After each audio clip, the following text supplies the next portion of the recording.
at the Calculus Individual test of the FAMAT State Convention 2019, and I'm trying to solve, let's say, the last 6 problems on this back page.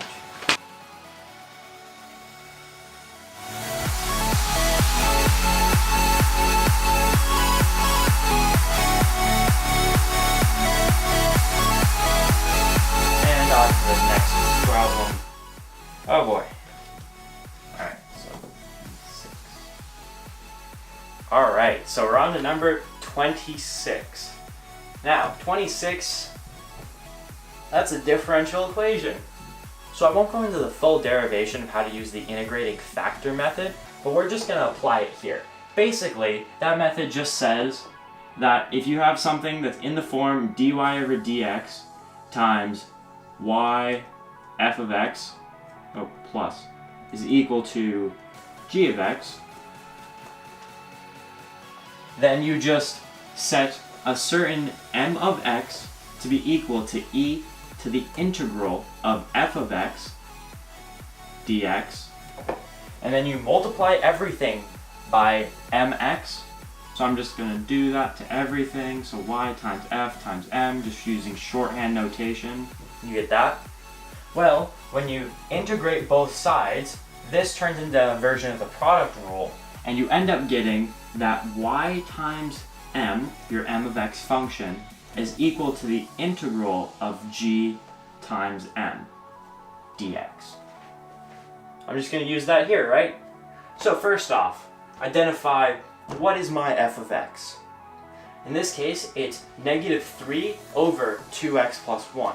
So m of x is equal to e to the integral of negative 3 over 2x plus 1 dx.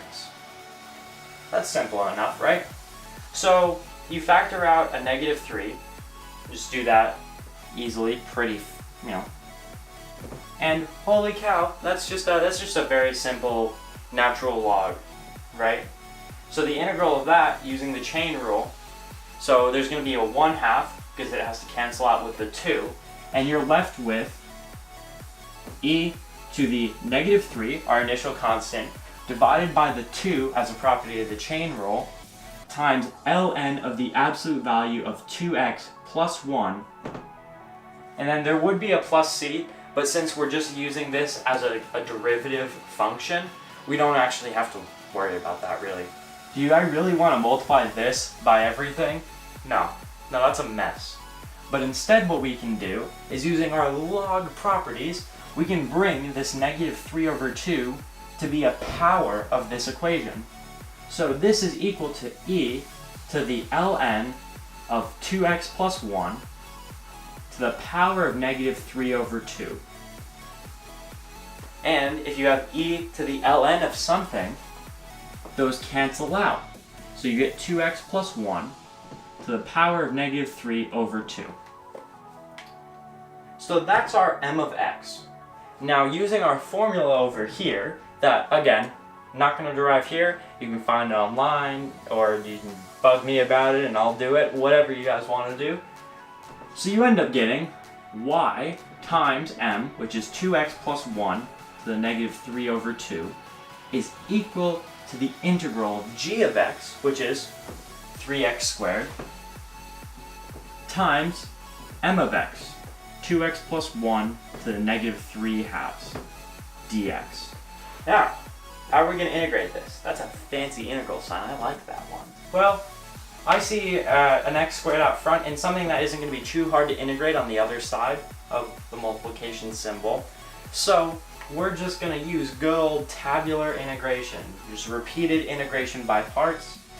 So I'm going to set our derive and integrate columns. So our derive is just going to be this, because eventually it's just going to go to 0. So 3x squared. And our integrate column is going to be 2x plus 1 to the negative 3 halves.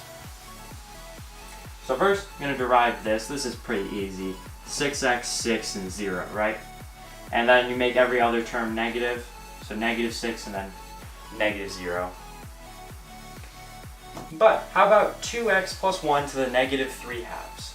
So I've just doing this enough that I remember how to do this. This is going to be negative 1/3. And then, you know, this 2, there's going to have to be a 2. That's not 1/3, is it? So this is going to be negative 2x plus 1 to the negative 1/2 power. Simple enough. Then we're going to reintegrate that, and you get negative 2x plus 1 to the 1/2 power. Again, simple enough. And at the end, you get negative 1/3, excuse me, not 2/3, negative 1/3 2x plus 1 to the 3/2. This is just an application of U substitution and the power rule for integrals. I'm just doing it in my head because it's faster. If you want to do that, you can check that for yourself. I'm going to leave that as an exercise for the viewer. And now let me check that these are correct. So the derivative, boop, boop, yep. Boop, boop, yep. And that one's going to cancel out. It's going to be to negative 3/2. And yep. So I think these are good. I mean, we'll see in a little bit. Now, the way tabular integration works is you go boom, boom, boom, boom, all the way down, right? When you're multiplying things together. So this is just equal to, this original integral is equal to negative 3x squared times 2x plus 1 to the negative 1/2 power plus minus 6 times negative 6x times 2x plus 1 to the 1/2 power, positive 1/2 this time, and then negative 2, right? Minus 2x plus 1 to the 3/2 power plus c. Can't forget c. And make sure you add your c, because, you know, why not? Oh, actually, it's really important. Alright, and remember that this is not equal to y. So, we haven't solved it yet. This is equal to y times 2x plus 1 to the negative 3/2. So if this is times something to the negative 3/2, the inverse is just going to be this to the positive 3/2. So I'm just going to multiply everything here by 2x plus 1 to the positive 3/2. And you get y,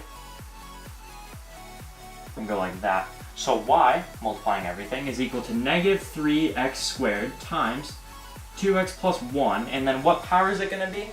Well, what's positive 3/2 minus 1/2? 2/2. So 1 plus 6x times 2x plus 1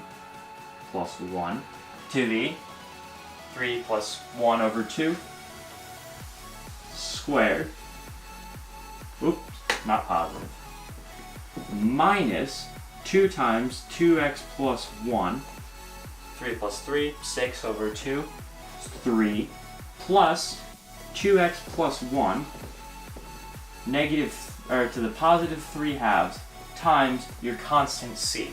And there we go. That's a solution to this differential equation. But I forgot, in my haste to solve this very fun problem with the integrating factor method, which I dutifully enjoy, I forgot to say the initial condition. Boom, boom, boom. It's y of 0 is equal to 1. Okay. And the problem asks for us to find y of 1. Now, I'm just going to plug in y of 0 and figure out what c is, right? Because we have to figure out what c is before we plug in 1. So 1 is y is equal to 3 times 0, that's just 0. 6 times 0 times that is just 0. And then we finally get our first non-zero term right here, which 2 times 0, 0, plus 1 is 1, cubed, still 1. So you get negative 2, and then this is just 1 times c, plus c. So c is naturally equal to 3. So rather than rewrite this, I'm just going to add that right there. Now, we just have to plug in y of 1, and then we should have our answer. So y is equal to, so we get negative 3 times 1, it's just 1, and then 2x plus 1. For all of these, 2x plus 1 is just 3. So I'm just going to refer to that as 3 from now on. So you get negative 3 times 3 plus 6 times 3, or 6 times 1, 6, times 3 squared, which is 9. 6 times 9 is 54, minus 2 times 27, right? 3 cubed, plus, what's 3 to the 3/2 power? Well, that's 3 cubed, 27, and then you take the square root of that. So, root 27, and that's all times 3. You can see that some nice things cancel out. 2 times 27 is just 54. This is plus 54, this is negative 54. So, that's gone. Now you get this value, which is, so let's say y equals 3 times 3, 9, negative, so negative 9, plus, and then we can, simplify this radical, right? So 27 is 3 times 3 times 3. And you see there are 2 3's in there, so we can just pull them out, and we get 3 root 3 times the initial value of 3, which is 9 roots of 3. 3. And holy cow, lo and behold, it's our answer right there. Answer number C. Number, why? And there you have it. That's how you solve a differential equation using the integrating factor method. And just remember, it's got to follow that original form. I can talk about that more later, but for now, 27.